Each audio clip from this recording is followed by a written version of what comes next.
स्वामी समर्थांचे विचार जे संसार सुखाचा करण्यास लावतील हातभार. पती पत्नीने हे लक्षात घ्यायलाच हवे. लग्न तेव्हाच टिकते जेव्हा तुम्ही काही तडजोड करता. पती पत्नीच्या नात्यात चढ उतार तर होतच असतात, मात्र लग्नानंतर योग्य पद्धतीने हे नातं सांभाळायचे असेल तर स्वामी समर्थांचे काही उपदेश नक्कीच तुम्हाला मार्गदर्शक ठरू शकतील. जाणून घ्या. अनेक जण स्वामी समर्थांचे भक्त आहेत, तर जीवनाचे सार आपल्या आयुष्यात वापरल्यास पती पत्नींचे जीवन नक्कीच सुखाचे होऊ शकते. स्वामींनी केलेला उपदेश हे आयुष्यात जर आचरणात आणले तर संसार नक्कीच सुखाचा होईल. संसाराचा पाया हा विश्वासावर असतो. पती आणि पत्नीने एकमेकांसह कसे राहावे जेणेकरून आयुष्य चांगलं राहतं. स्वामी समर्थ नेहमी सांगतात, कर्म करत राहायचे, त्याचे फळ कधी ना कधीतरी मिळतेच. कितीही संकट आलं तरीही एकमेकांचा आधार पती पत्नींनाच असतो. जीवनाचे सार समजून संसार करायचा हेच नेहमी स्वामींनी सांगितले आहे. भिवू नकोस, मी तुझ्या पाठीशी आहे म्हणत सदैव साथ देणाऱ्या स्वामींचे कोणते उपदेश तुम्ही संसारात वापरावे जाणून घ्या. पती आणि पत्नी हे एक समान असतात. संसाराचा गाडा नीट सावरायचा असेल तर दोघांकडेही अहंकार आणि मीपणा असून चालत नाही. स्वामी नेहमी सांगतात, मीपणा दूर ठेवा आणि विश्वास आपल्या पदरी जपा, तर कधीच अपयश येणार नाही. दोघांनी एकमेकांवर विश्वास ठेवला, अहंकार जपला नाही तर नक्कीच संसार सुखाचा होईल. संसार म्हटलं की सर्व काही आपल्याला हवं असं चालत नाही.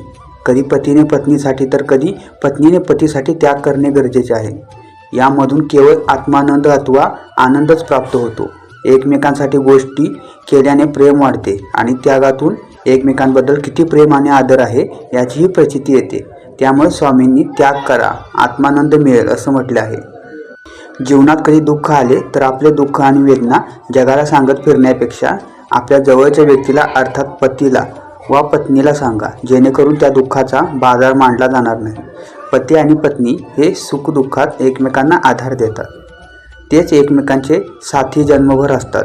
त्यामुळे एखाद्या दुःखातून बाहेर पडण्यासाठी त्यांनाच आधार असतो. लोकांना दुःख कळल्यास त्याचा बाऊ होण्यास वेळ लागत नाही असंही स्वामींनी सांगत संसाराचे सार सांगितले आहे. स्वामींनी आपल्या उपदेशात सांगितले आहे की काळजी करणारी माणसं मिळायला भाग्य लागतं, पण अशी माणसं आपल्याला मिळाली आहेत हे समजायला भाग्य लागतं. हेच आपल्या नवरा बायकोच्या नात्यात शोधावं लागतं. लव्ह मॅरेजमध्ये माणसं ओळखून लग्न केलं जातं, मात्र जुळवून केलेल्या लग्नात सर्व गोष्टी मनासारख्या होतातच असं नाही.